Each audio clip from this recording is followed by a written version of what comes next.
ऐसे एक बार फिर से विदेशी धरती पर जाकर राहुल गांधी अपने देश की तारीफ नहीं करके चीन की तारीफ करते हुए नजर आए हैं। जब जब राहुल गांधी विदेशी धरती पर इस तरह से संबोधन करने गए हैं तब तब कुछ न कुछ ऐसा जरूर कहा है जो सवाल उठाता रहा है। एक बार फिर से जब उन्होंने देवी देवता को लेकर के अपनी बात सामने रखी और साथ ही चीन की तारीफ की, कहा कि चीन में भारत से कम बेरोजगारी है, तो हमेशा ये सवाल उठते हैं कि बाहर जाकर अपने देश के खिलाफ बोलना आखिर राहुल गांधी कब छोड़ेंगे।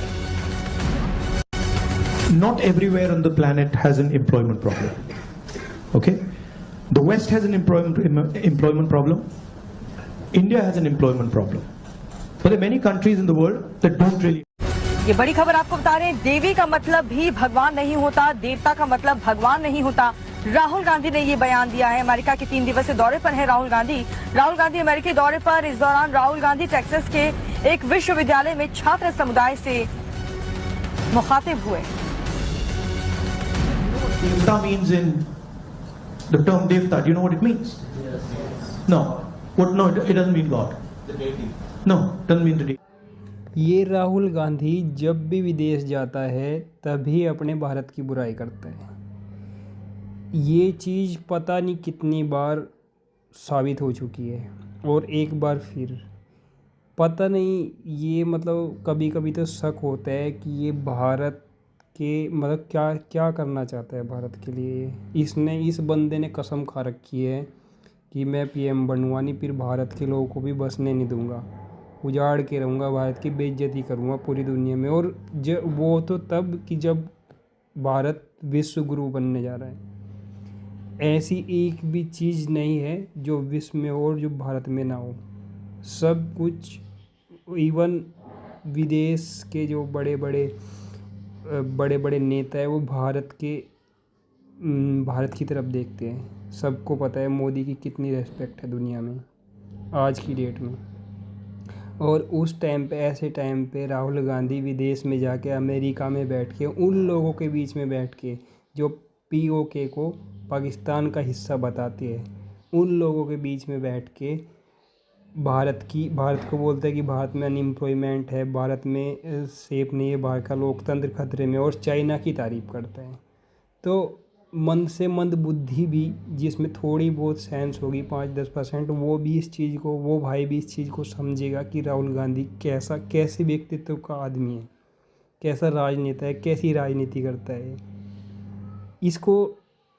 मतलब क्या मैं बोलूँ, ठीक है सोशल मीडिया पे वो वर्ड बोलने अच्छे नहीं हैं, बट इस डोंकी को ये नहीं पता कि भाई विदेश में जाके तो उस देश की बुराई कर रहा है जिसका तो पीएम बनना चाहते हैं। और ऐसे पीएम बनने का ये क्या सोचता है कि ऐसे ये बोल के अमेरिका में जैसे बांग्लादेश में वो ऐसा करा देगा।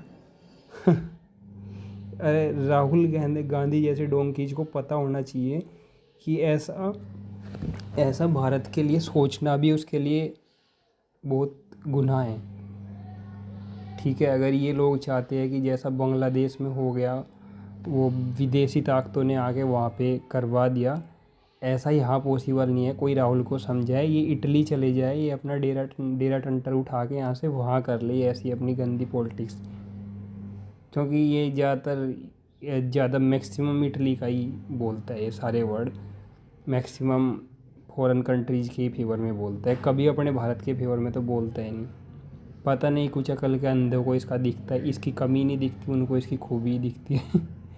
और सबसे मेन बात तो ये है कि यार जो बंदा जिस चीज़ के लिए बना होता है उसको वही काम करना चाहिए। अगर आप गलत प्रोफेशन में हो तो आप बिल्कुल भी 1% दे ही नहीं पाओगे वहाँ पे। अब ये बंदा गलत प्रोफेशन में ही है क्योंकि ये कॉमेडी के लायक है, ही इज़ अ कॉमेडियन। ये पॉलिटिशियन तो है ही नहीं। पॉलिटिशियन का तो ये होता है कि ठीक है भाई, तुम अपने देश के मुद्दे उठाओ, अगर कुछ भी कोई गलत लग रहा है तो वो उठाओ। ऐसे थोड़ी ना होता कि विदेश में भी जाके तुम अपने देश की बुराई करो, वहाँ पे जाके रोने रो, वहाँ पे जाके रंडी रोने रोता है अमेरिका में जाके।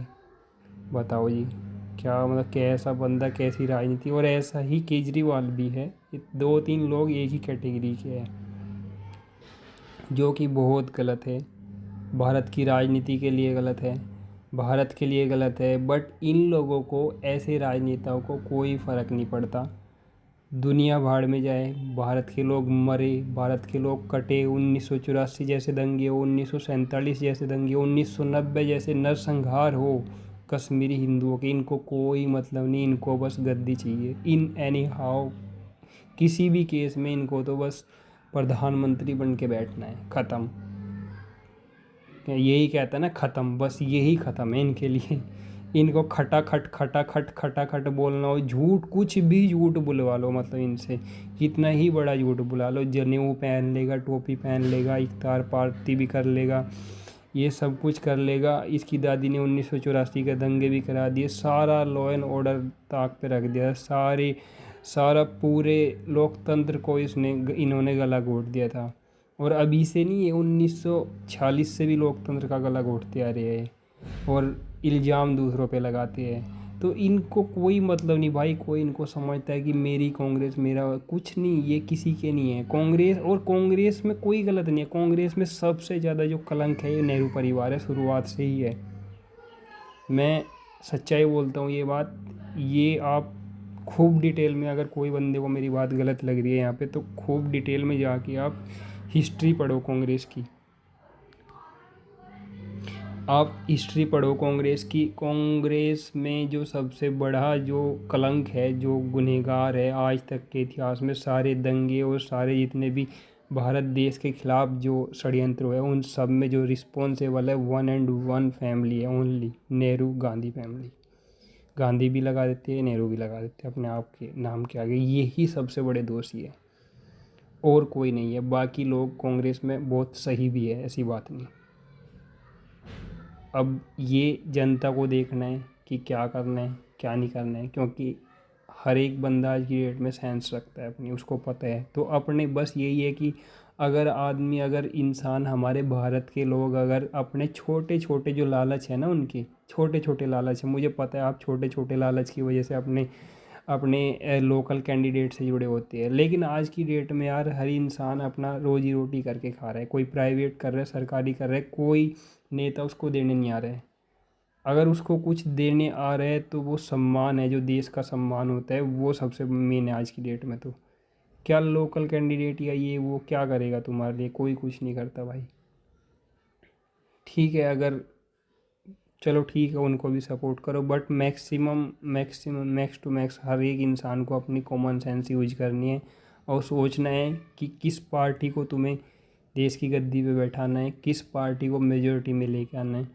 तो ये एक बहुत गहरा अध्ययन है, बहुत गहरा विषय है। तो हर भाई, हर जो बंदा सेंस रखता है, जो नॉलेज रखता है, आई थिंक 99% लोग आज की डेट में वेल मैच्योर है, बच्चे भी इवन मैच्योर है, तो सबको पता है क्या डिसीजन लेना है। बस ये है, बस शर्त ये कि अपने छोटे छोटे लालच जो है ना आपके, उनको साइड में रख के देश के बारे में सोचो, देश के लोगों के बारे में सोचो, और इतिहास पढ़ो, कितने षड्यंत्र रचे गए हर एक चीज़ से रिलेटेड, उस इतिहास से सीख लो कि ये जो षड्यंत्र देश के खिलाफ अगर ऐसे ही चलते रहो, ऐसे ही लोगों को आप गद्दी पे बिठाते रहे, तो अपना भारत अफ़गानिस्तान और बांग्लादेश बनने में भी हम तो कहते हैं कॉन्फिडेंस है कि नहीं बनेगा, बट कुछ कुछ उनकी तरह हो जाएगा।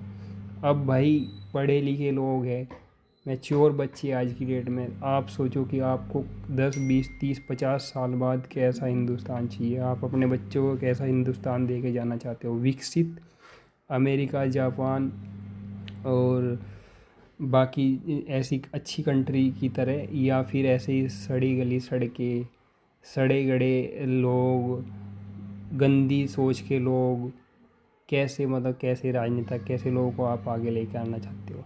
So it's depend on you all guys.